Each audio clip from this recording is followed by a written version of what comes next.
Rupiah resmi menembus level Rp18.000 per dolar Amerika Serikat pada perdagangan Kamis, 4 Juni tahun 2026, sekaligus mencatat rekor terlemah sepanjang sejarah.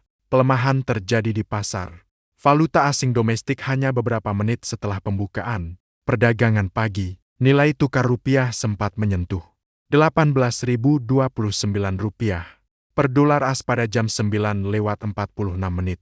WIB setelah tekanan jual terus meningkat. Kondisi ini dipicu oleh kombinasi faktor eksternal dan domestik yang membebani sentimen pasar. Dari sisi global, memanasnya konflik Israel, Lebanon, dan Iran meningkatkan ketidakpastian geopolitik serta mendorong pelaku pasar memburu aset safe haven. Sementara dari dalam negeri, kenaikan inflasi Mei tahun 2026 turut mengurangi daya tarik rupiah di mata investor. Analis pasar uang Ibrahim Aswaibi memproyeksikan rupiah masih bergerak fluktuatif pada rentang Rp17.960 hingga Rp18.030 per dolar AS sepanjang perdagangan hari ini.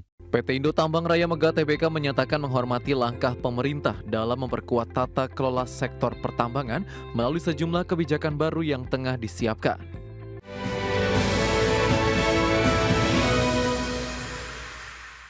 Pemirsa, PT Indo Tambang Raya Megah Tbk menyatakan menghormati langkah pemerintah dalam memperkuat tata kelola sektor pertambangan, termasuk kebijakan ekspor sumber daya alam satu pintu. Ya, perseroan memastikan akan mempelajari lebih lanjut ketentuan teknis sebelum mengambil langkah strategis terkait dengan implementasi aturan tersebut.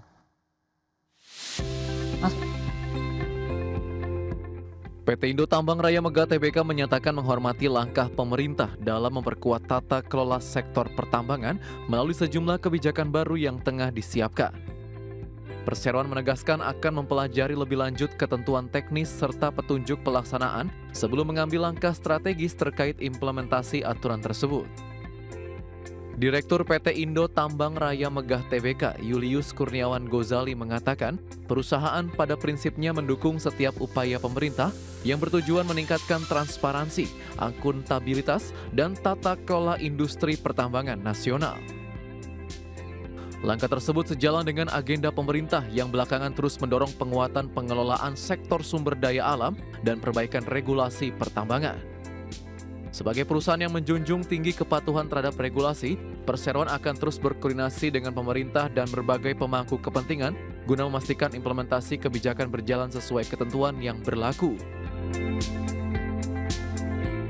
Sebagai catatan, kebijakan ekspor sumber daya alam melalui satu pintu memasuki fase transisi mulai awal Juni 2026.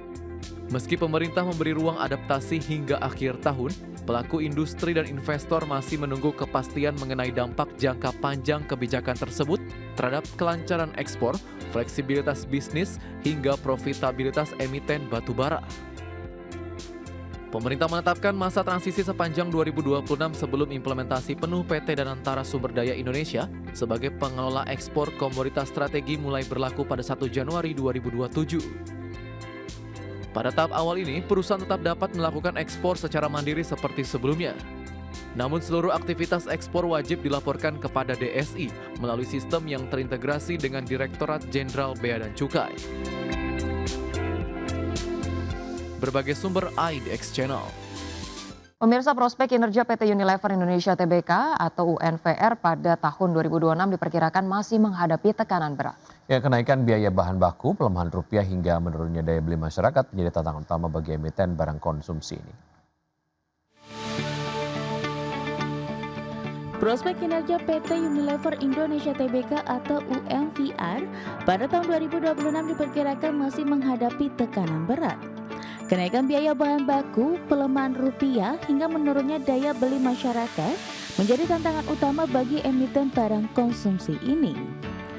Meski demikian, sejumlah analis menilai Unilever masih memiliki peluang menjaga profitabilitas melalui efisiensi dan fokus pada segmen produk unggulan. Tekanan terhadap kinerja Unilever diperkirakan masih berlanjut sepanjang 2026. Kenaikan harga minyak sawit mentah atau CPO, biaya kemasan, serta pelemahan nilai tukar rupiah dinilai akan menekan margin laba kotor perseroan. Di sisi lain, tren down trading membuat konsumen beralih ke produk yang lebih murah, termasuk merek lokal yang kini semakin agresif dalam perang harga. Meski menghadapi tantangan, kinerja keuangan Unilever pada kuartal pertama 2026 masih menunjukkan pertumbuhan positif. Penjualan bersih tercatat naik menjadi 8,44 triliun rupiah, sementara laba bersih melonjak hampir 73% menjadi 2,14 triliun rupiah. Analis menilai efisiensi biaya operasional dan fokus pada portofolio produk yang sudah ada dapat membantu menjaga profitabilitas perusahaan. Setelah divestasi bisnis food seperti Bangun dan Royco kepada McCormick, Unilever akan berfokus penuh pada segmen Home and Personal Care atau HPC. Strategi pertumbuhan akan difokuskan pada peningkatan volume penjualan, premiumisasi produk, dan penguatan operating leverage. Meski demikian, sejumlah sekuritas masih memberikan pandangan beragam terhadap saham Unilever, mulai dari rekomendasi underweight hingga buy. Berbagi sumber, IDX Channel. FTSE Russell mengeluarkan 4 saham Indonesia dari indeks global dalam tinjauan terbaru di bulan Juni 2026, yakni saham Gotoh, Nikel, Doit, dan CNMA. Mayoritas penghapusan sejumlah saham Indonesia oleh FTSE disebabkan masuknya saham-saham tersebut ke papan perdagangan yang tidak memenuhi syarat, kegagalan memenuhi persyaratan free float, hingga struktur kepemilikan saham yang terlalu terkonsentrasi.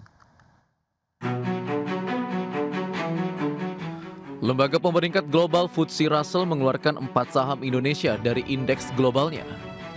Penghapusan berlaku efektif pada pekan terakhir Juni 2026. Saham PT Gotoh Gojek Tokopedia Tbk atau Gotoh menjadi salah satu yang dihapus dari mid-cap. Selain itu juga ada saham PT Trimegah Bangun Persada Tbk atau NCKL, PT Buma International Group Tbk atau Doit, dan PT Nusantara Sejahtera Raya Tbk atau CNMA.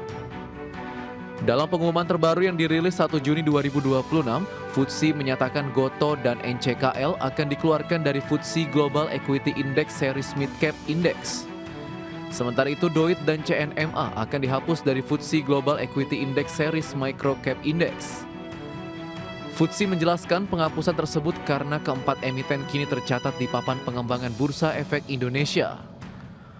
Menurut FTSE, papan tersebut merupakan segmen pasar yang tidak memenuhi kriteria kelayakan untuk masuk dalam FTSE Global Equity Index Series. Keputusan itu juga sejalan dengan kebijakan perlakuan indeks Indonesia yang diterapkan dalam peninjauan indeks periode Juni 2026. Sebelumnya pada pengumuman Sabtu 23 Mei 2026, FTSE telah lebih dulu mengumumkan penghapusan saham PT Dian Swastatika Sentosa Tbk karena dinilai terlalu terkonsentrasi di kelompok pemegang saham tertentu atau masuk kategori HSC. Selain DSSA, FTSE juga menghapus 3 emiten Indonesia dari kelompok microcap yaitu DAAZ, HILL, dan saham MLIA. Setelah masuk kategori surveillance stock screen atau saham dengan indikasi aktivitas perdagangan tidak wajar.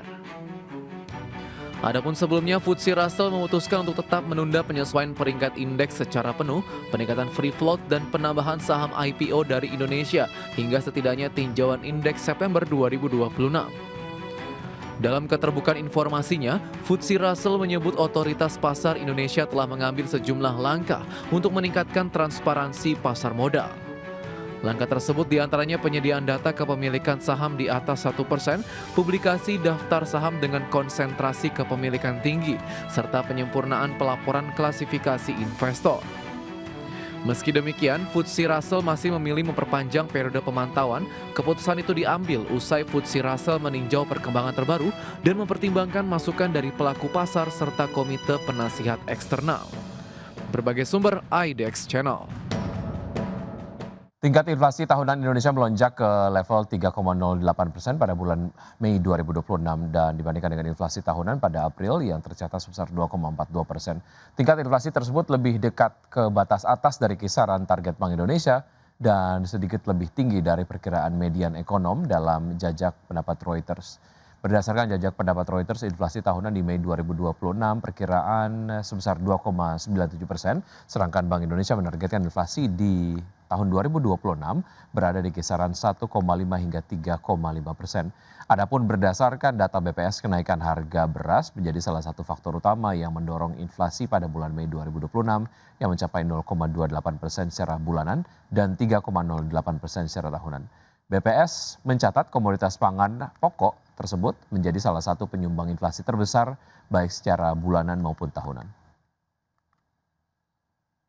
Mei 2026 terjadi inflasi sebesar 0,28% secara bulanan atau month-to-month, atau terjadi kenaikan indeks harga konsumen dari 111,09 pada April 2026 menjadi 111,40 pada Mei 2026.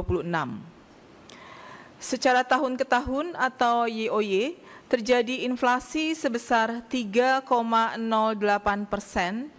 dan secara tahun kalender atau year to date terjadi inflasi sebesar. Terima kasih Anda masih bergabung bersama kami. Pemirsa, emiten pelayaran dan jasa transportasi laut PT Temas Tbk memutuskan untuk membagikan dividen tunai sebesar Rp228 miliar atau Rp4 per saham kepada pemegang saham untuk tahun buku 2025. Ya, nilai dividen tersebut setara sekitar 40% dari laba bersih perseroan pada 2025. Direktur Utama PT Temas Tbk, Ricky Effendi mengatakan perseroan memiliki kebijakan untuk membagikan dividen kepada pemegang saham sekurang-kurangnya 1 kali dalam setahun. Sementara itu, merujuk kinerja keuangan, perseroan membukukan pendapatan jasa sebesar Rp4,34 triliun pada 2025, naik tipis 0,1% dibandingkan tahun sebelumnya. Pertumbuhan tersebut terutama ditopang oleh peningkatan pendapatan domestik tumbuh 2,5% dibandingkan tahun 2024. Untuk bottom line, perseroan membukukan laba bersih sebesar Rp553 miliar pada 2025. Tercatat turun 23,3% dibandingkan tahun sebelumnya. Adapun untuk tahun 2026, manajemen memastikan bahwa perseroan optimistis menghadapi tahun ini dengan melanjutkan berbagai strategi ekspansi dan modernisasi armada, di mana sepanjang tahun 2025 lalu, perseroan menambah secara neto 7 armada kapal baru yang mendorong peningkatan kapasitas angkut sebesar 17%.